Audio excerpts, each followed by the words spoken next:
Bengal icon news, নতুন রূপে নতুন ভাবনায়। চিকিৎসার গাফিলতিতে 12 ঘন্টার মধ্যে 2 সদ্যজাত শিশুর মৃত্যুর অভিযোগ উঠল হাসপাতালের বিরুদ্ধে। ঘটনাটি ঘটেছে দক্ষিণ 24 পরগনা জেলার কাকদ্বীপ সুপার স্পেশালিটি হাসপাতালে। হাসপাতাল ও রোগীর পরিবার সূত্রে খবর, সোমবার পাথর প্রতিমার পশ্চিম সুরেন্দ্রনগর এলাকার বাসিন্দা মৌমিতা সামন্ত প্রসব যন্ত্রণা নিয়ে কাকদ্বীপ সুপার স্পেশালিটি হাসপাতালে ভর্তি হয়। তিনি একটি পুত্র সন্তানের জন্ম দেন, কিন্তু জন্মের কিছুক্ষণ পরেই মৃত্যু হয় সদ্যজাতের।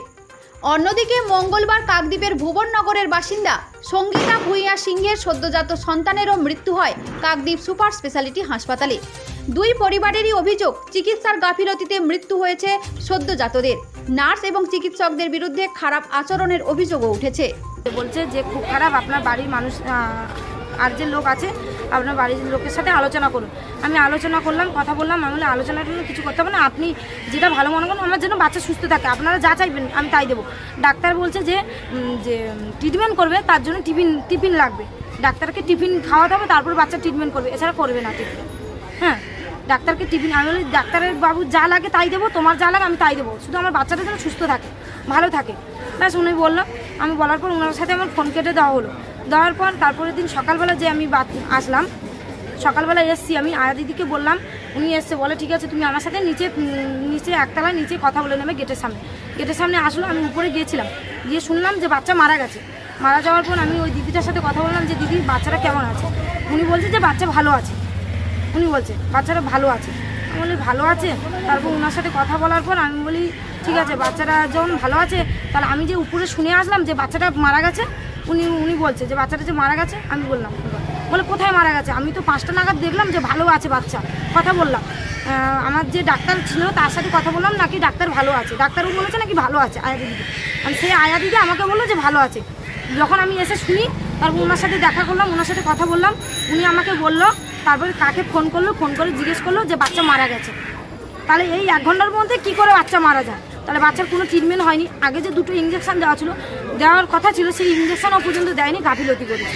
কিছুদিন আগেই এই কাকদ্বীপ সুপার স্পেশালিটি হাসপাতালের বিরুদ্ধে চিকিৎসার গাফিলতির অভিযোগ উঠেছিল, তাতে মৃত্যু হয়েছিল এক মহিলার। একইভাবে আবারও হাসপাতালের বিরুদ্ধে 2 সদ্যজাত শিশুর মৃত্যুর ঘটনায় চিকিৎসার গাফিলতির অভিযোগ উঠল। হ্যালো হ্যালো, হ্যাঁ দিদি বলো। আচ্ছা তুমি কে হও আগে বলো আমাকে। আমি বাচ্চার পিসি হই আমি।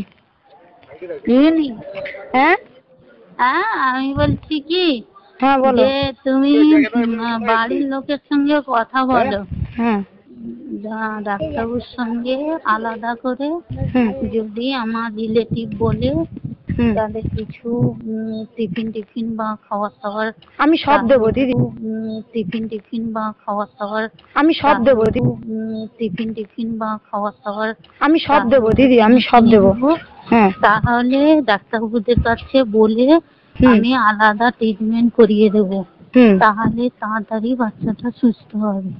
নাহলে ও আস্তে আস্তে হচ্ছে হবে এরকম করে থাকবে। আচ্ছা দিদি, আমি তো চলে এসেছি, আমি কি আবার যাবো রিটার্ন ঘুরে? না, তোমাকে ঘুরে আসতে হবে না, তুমি ওটা চিন্তা ভাবনা করে আলোচনা করে আমাকে বলো। কিছু আলোচনা করতে হবে না। আমি ডাক্তারবাবুকে বলি, শোনো, তোমার বাচ্চা 39 আর 38, দুটো বাচ্চা খুবই খারাপ। কাল 39 আর 38, হ্যাঁ, কাল সারা রাত ওদের সঙ্গে জমে প্রাণে লড়াই করেছি। ডাক্তাররা কিছুতেই চাইছিল না, বললে দেরি হোক, আরো 2 দিন পরে ইঞ্জেকশন দেবো, এটা করবো ওটা করবো। তা তবুও কাল ধরে বেঁধে। দেখুন আমি কি বলছি শোনো দিদি, ওর তো বাবা নেই, ওর তো বাবা মারা গেছে। আচ্ছা, ওর তো বাবা নেই, ওর তো বাবা মারা গেছে, আর ও তো আমার দাদার ছেলে। তুমি যা লাগে আমি দেবো, তাও তুমি বাচ্চাটাকে সুস্থ রাখো দিদি। ডাক্তারবাবু যা বলছে আমি দেবো, ঠিক আছে? আচ্ছা, সেটা বলি শোনো, সেটা তাহলে তুমি কারোর সঙ্গে আর কোনো কথা বলবে না, আমাকে ফোন করবে। আমি ডাক্তারবাবুর সঙ্গে কথা বলে কিরম আছে, কি ব্যাপার, কি দিতে হবে না দিতে হবে, আমি কথা বলে ডাক্তারবাবুর সঙ্গে করে রাখবো। তুমি আমাকে ফোন করে জেনে নেবে বাচ্চা কখন কিরকম কি আছে না আছে জেনে নেবে। ঠিক আছে দিদি, তুমি আমাকে বলে দেবে। আমি মার সঙ্গে কথা বলিনি, আমি সরাসরি কথা বলতে পারবো না। ঠিক আছে, তুমি তোমার ওনার বলে সাথে বলে কোনো দেবো।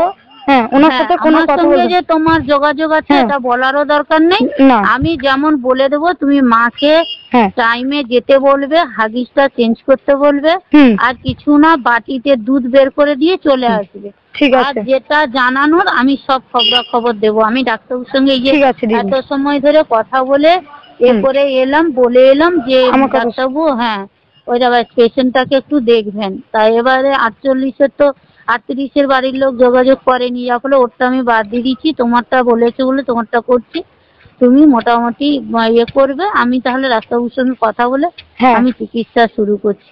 ঠিক আচ্ছা আছে? হ্যাঁ ঠিক আছে দিদি, আর তোমার যদি কিছু লাগে আমাকে বলবে, আমি আচ্ছা, তোমাকে আমি দেবো, পরে বলবো। কিন্তু আমি বলি শোনো, বাচ্চা ছুটি করে আগে তোমার কোলে দেবো, তারপরে আমি আপত্তি করব। ঠিক আছে তুমি ঠিক আছে বাচ্চা তো? হ্যাঁ বাচ্চা ছুটি করে ঠিক ভালো আছে। করে আমাকে দেবে কোলে, হ্যাঁ কোলে দিয়ে তারপর তুমি যা বলবে আমি তাই দেবো। আচ্ছা ঠিক আছে। হ্যাঁ ঠিক আছে, তুমি আমাকে ফোন করবে, এই নাম্বারটা নোট করে রাখো। হ্যাঁ ঠিক ফোন আছে দিদি, করবে। হ্যাঁ ফোন ঠিক, করবো। ঠিক হ্যাঁ, আছে, হ্যাঁ হ্যাঁ রাখো। ঠিক আছে। গত দুদিনে আরও শিশুর মৃত্যু হয়েছে বলে অভিযোগ, তবে হাসপাতাল কর্তৃপক্ষ তা মানতে চায়নি। মঙ্গলবার দুপুরে দুই পরিবারের সদস্যরা মৃতদেহ নিয়ে হাসপাতালের সামনে ক্ষোভে ফেটে পড়েন, পাশাপাশি কান্নায় ভেঙে পড়েন তারা।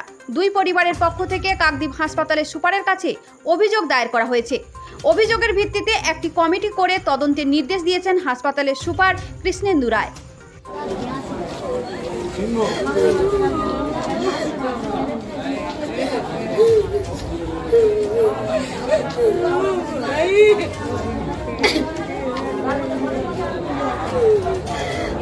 কাকদ্বীপ থেকে রথিন দাসের রিপোর্ট, বেঙ্গল আইকন নিউজ।